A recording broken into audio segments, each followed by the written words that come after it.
Why do you need God to be the reason why we do this to make? We don't need it. That's the thing. See, for me, I converted to Islam. I come from a humanist tradition. My dad's like a philosopher, right?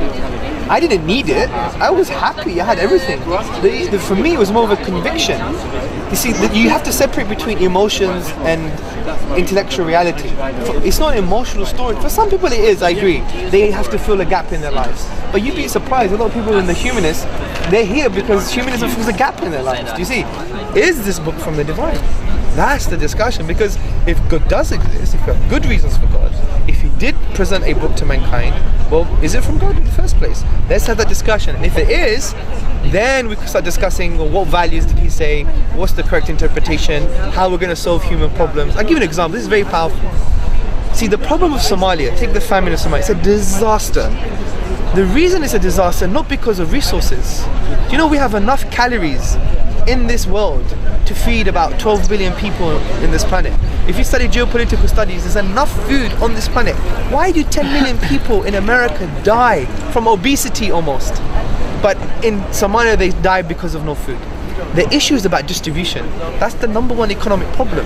And Islam gave solutions for this in a humble way. He said, look, you have the zakat system. Take 2.5% of the wealth of people and distribute to the poor. Sadaqah, give charity. The removal of interest, because interest is the impediment to the distribution of wealth. Because if you put too much interest, compound interest on an individual, then they have less money in their hands.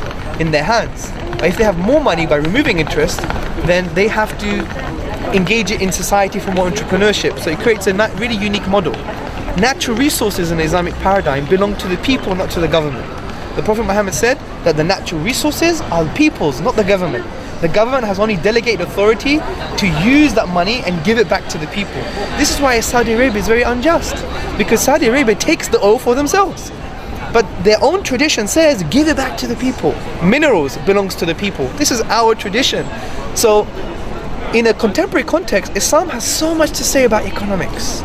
So much to say. And the economic values emanating from the Islamic tradition are actually can solve some of these issues. For instance, if you look into the Islamic banking, when the credit crisis happened, the Islamic banks came out the strongest, and still they weren't fully Islamic, to show the stability of the Islamic system. Because if you look at money, for example, in the capitalist model generally, money is free floating. It's not contingent on gold or silver.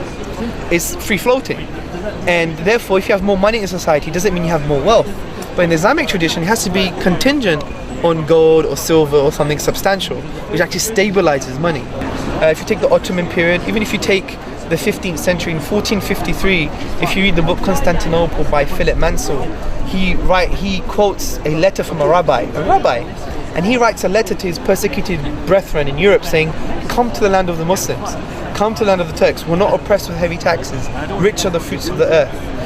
If you even go to Turkey, for example, and you go to the big, beautiful mosques, the architecture, you go inside, there's two huge kind of baskets made out of marble.